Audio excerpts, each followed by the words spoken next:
नाम श्री जी का पुकारो,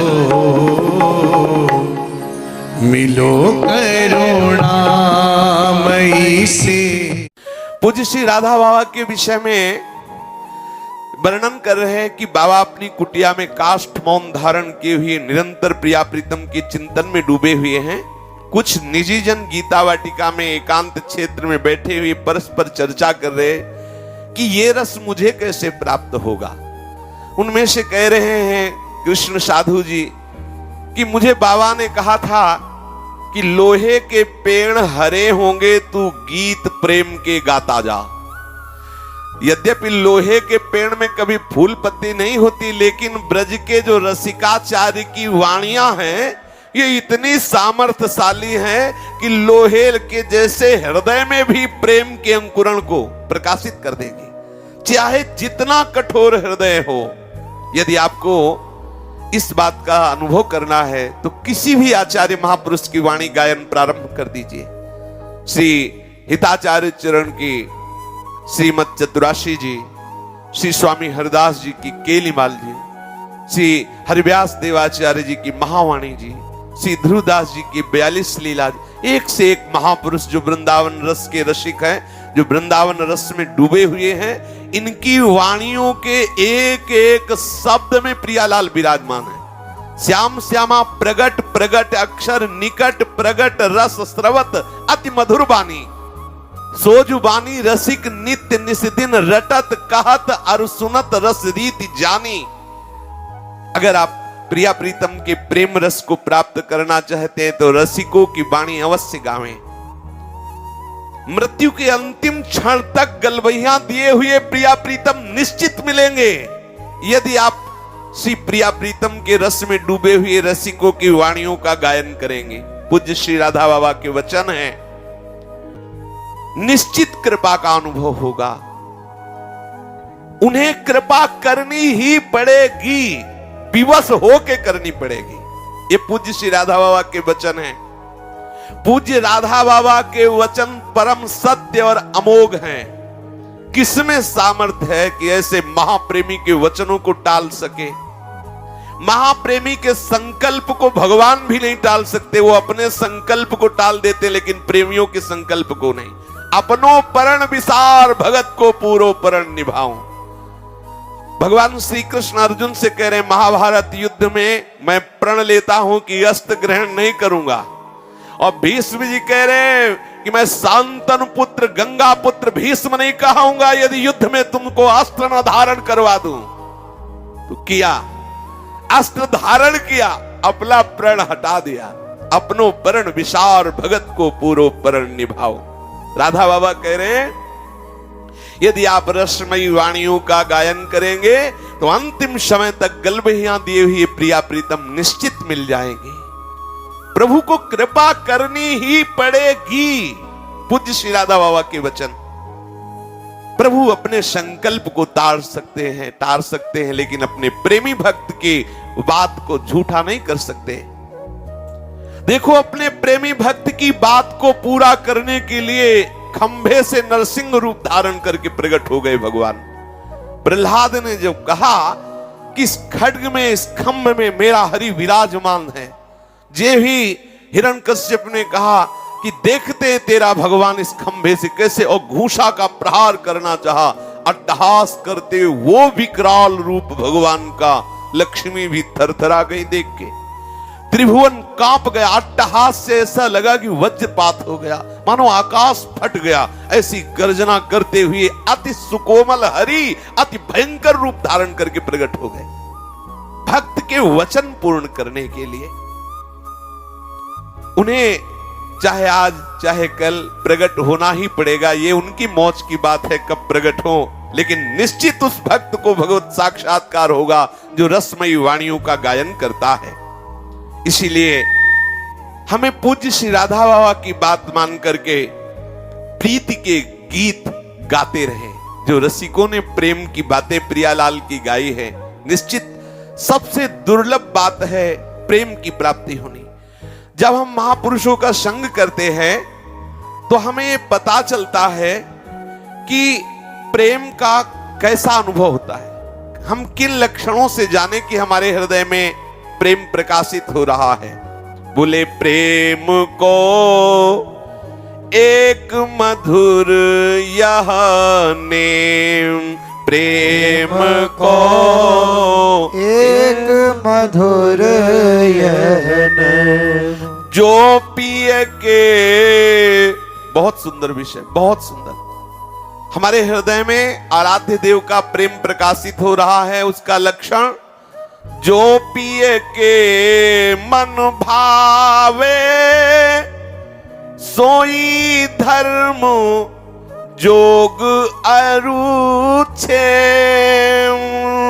जो प्रिय के मन भावे, सोई धर्म जोग अरुणे, प्रेम को एक मधुर यह नेम, प्रेम को एक मधुर यह नेम, जो नित प्रेम सुधारस पूरित, भूलो सब संसार, जो नित प्रेम सुधारस पूरित, भूलो सब संसार, निज विस्मृति सो भय धर्म, विस्मृत कछु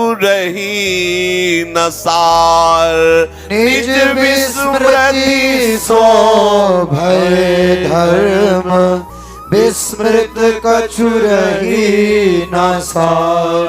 प्रेम का एक मधुर नेम है और कोई नेम रहने नहीं देता।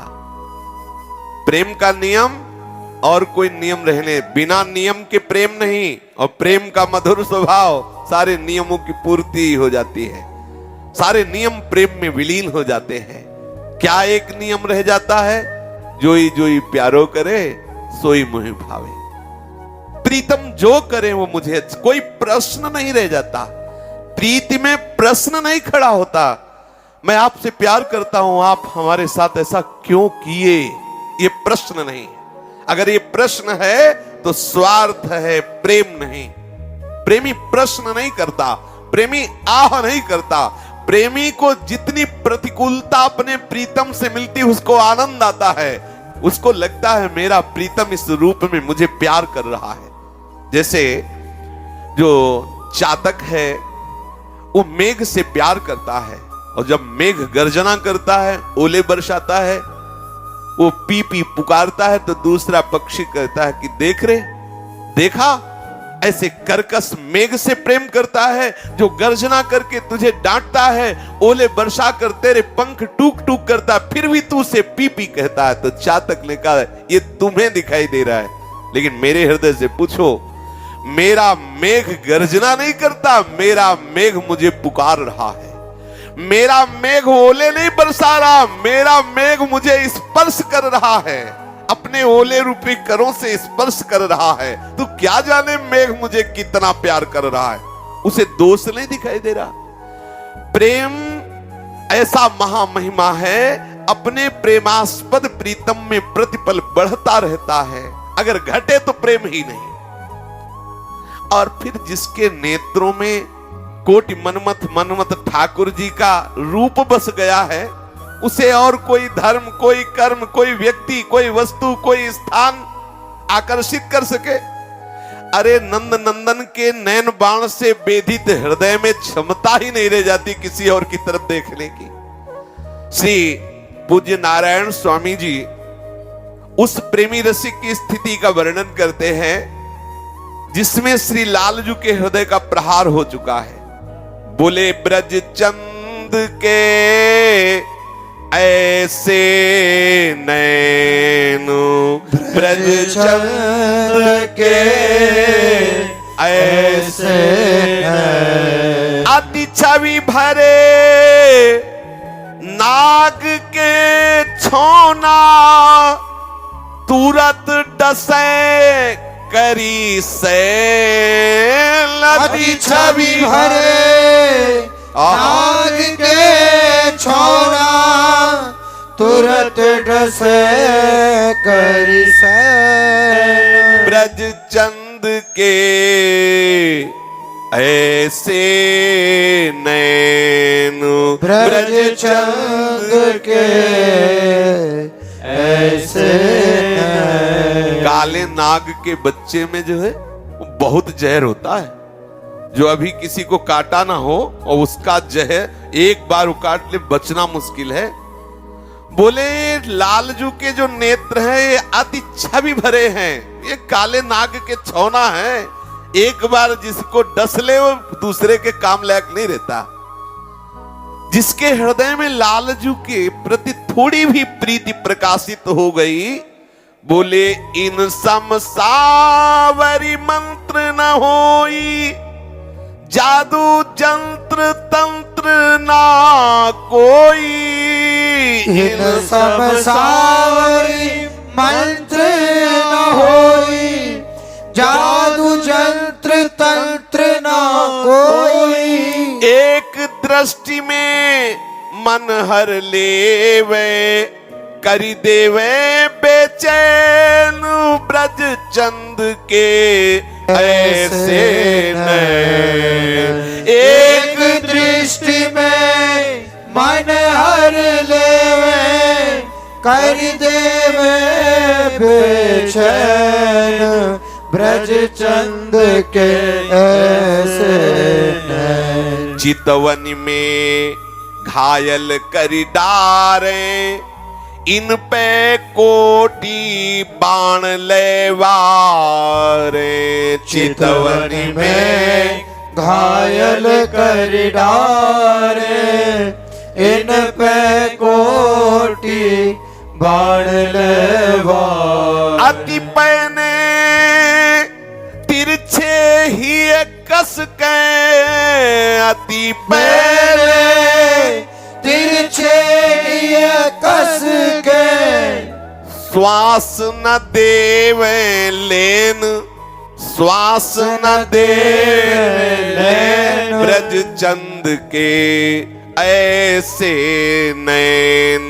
ब्रज चंद के ऐसे नैन। चंचल चपल मनोहर कारे, खंजन मीन लजावन हारे।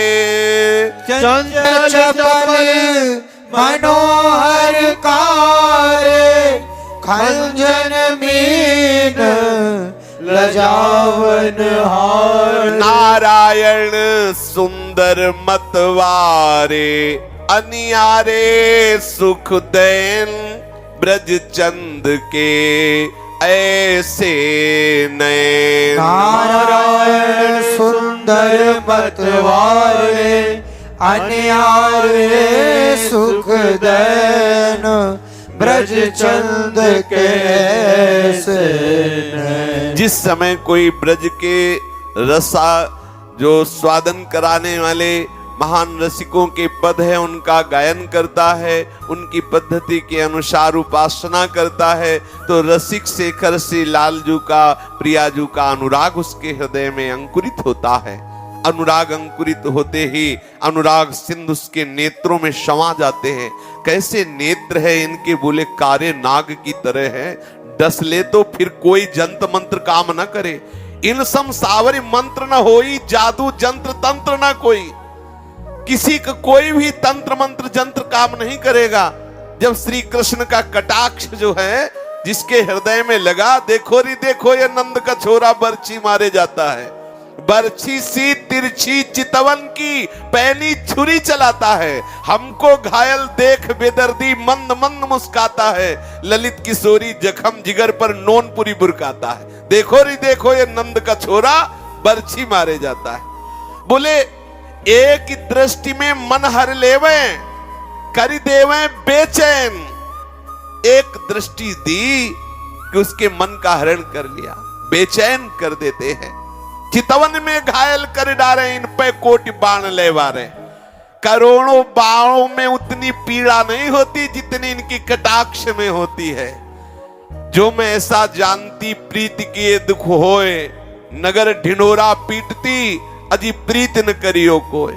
जा पर तुम हो रीझते क्या देते घनश्याम, बोले रोना सिसकना तड़पना, ये आठों पहर केवल रोता रहे, सिसकता रहे, तड़पता रहे, यही प्रदान करते हैं। जिस पर लाल प्रिया रीझते हैं उसको ये संपत्ति दे देते हैं।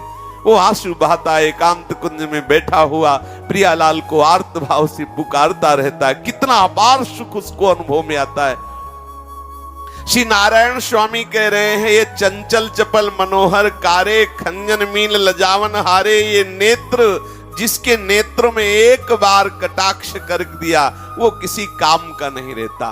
कैसा मतवाला हो गया। नारायण स्वामी वर्णन करते हैं, बोले जाही लगन लगी घनश्याम की, जाही लगन लगी घनश्याम की। जब ही इनकी दृष्टि पड़ी गति बदल गई। मनमोहन जाकी दृष्टि परत ताकी गति होत है और न सुहात भवन तन असन बसन तन ही को बन ही को धावत दौर दौर, नहीं धरत धीर ही विरह पीर, व्याकुल भई भटकत ठौर ठौर, कबहू असुवन भरी नारायण मग झाकत डोलत पौर पौर। मनमोहन जाकी दृष्टि परत ताकी गति होत है और जिसके ऊपर कृपा कटाक्ष श्री लालजू का हुआ उसकी दशा बदल जाती है।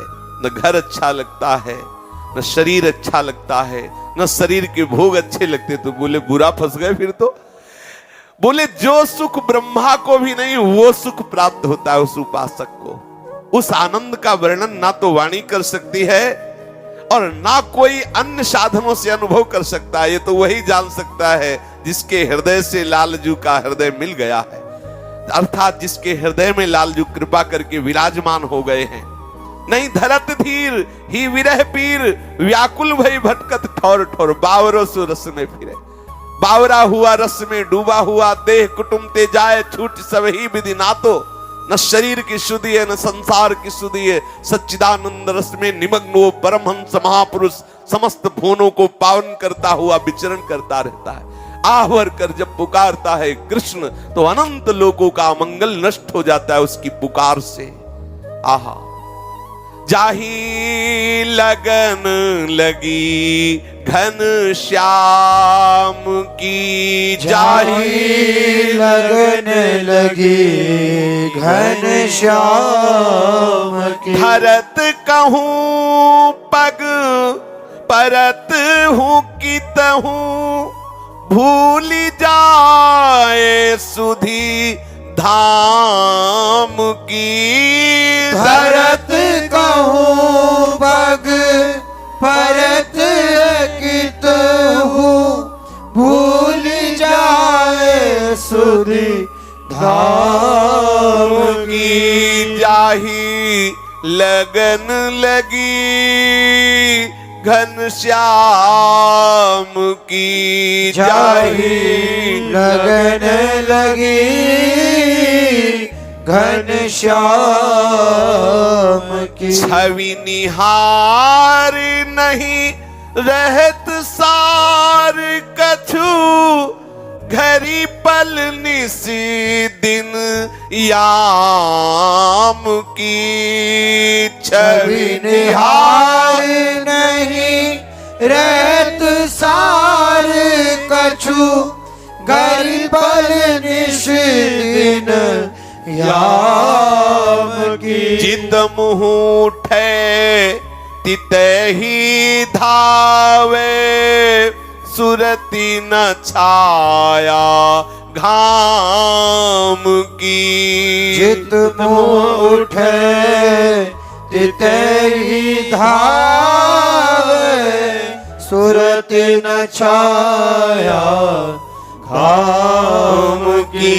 जाही लगन लगी घनश्याम की, जाही लगन लगी घन श्याम की। कोई करो निंदा कोई स्तुति, मेड़ तजी कुल ग्राम की। कोई करो निंदा आहा। कोई स्तुति, मेड़ तजी कुल ग्राम की।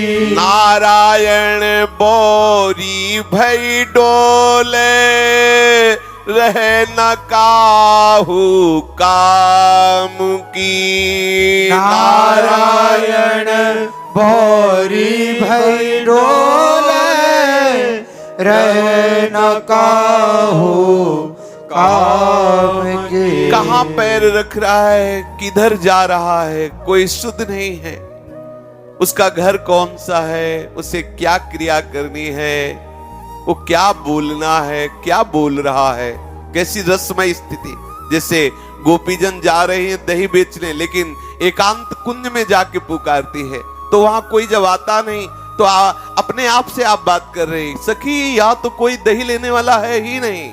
और जब नगर में जाती है तो कहती गोविंद ले ले, गोपाल ले ले, तो सब आके हंसते हैं। तो कहती कैसे बावरे लोग हैं, कोई तो लेने की बात नहीं कह रहा, सब आके घेर रहे। क्यों, क्या तुम सब क्या हो गया है, तुम सब बावरे हो गए हो। और बावरी खुद है, वो ये नहीं कह रही दही ले ले दही, वो कहती गोविंद ले ले, दामोदर ले ले। ये जिसके हृदय में लालजू का थोड़ा भी प्रेम अंकुरण हुआ, प्रभु का थोड़ा सा प्रेम अंकुरण हुआ, बोले छवि निहार नहीं रहत सार कछु।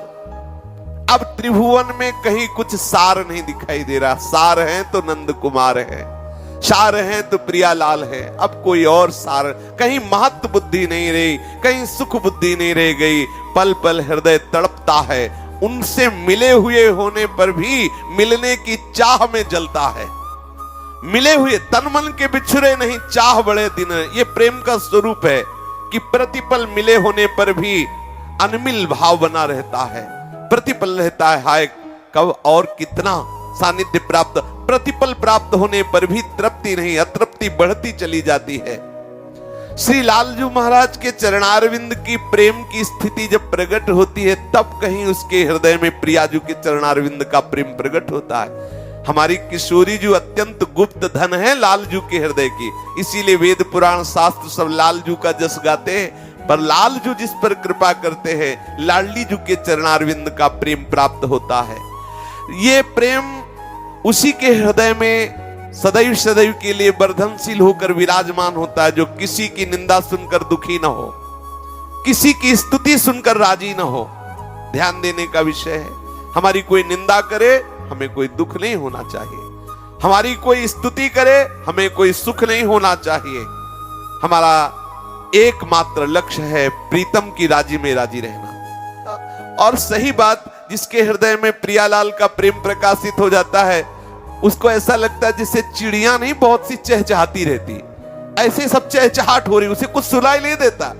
उसे अगर कुछ सुनाई देता है तो प्रियालाल की बात सुनाई देती है, अन्यथा कुछ सुनाई ही नहीं देता। श्रवणेंद्रिय अन्य बातें पकड़ना बंद कर देती है, चित्त अन्य चिंतन करना बंद कर देता है। ये बड़ी रसमय स्थिति होती है।